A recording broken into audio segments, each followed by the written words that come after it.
Takot pala kay amoy tayo. Amba. Mamaya, Akala ko ba mahal mo, kaya okay lang na mabaho. ang baho. About talaga ito kaya. Bisi. Papaandras na tayo. Papatras ka tayo. Takot sa tayo. Parang nag-iba to lang dyan. Parang dito palang masusukan na. Oo, hanggang sa labas, amoy na amoy yung tae. Tama nga. Balance.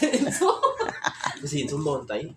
Sasalubungin mo yung... Gabon niya parang clay pa yung tayo niya. Naiwan sa kamay ko yung tayo niya. Baho? Sina? Si Enzo. Kaya si Papa pag nagahugas, parang Hindi ako sabi pwede ko magpaba niya. ng kuko sa kan. Nagagala Pag hindi ni Papa nahugasan na maayos, abot na Maiwan yung ano. Klayan tayo niya. Sana yung suklay ko na. Baka dito na sa bag. Kasi malaki yung ngipin. Bis inimik yung sinsi. Parang naipon man to ng isang linggo ang tayo. Baho? Nakabantay ka man dyan, maaga pa naman. Paalmas ka dyan, aamoy-amoyin mo. Ang baho naman.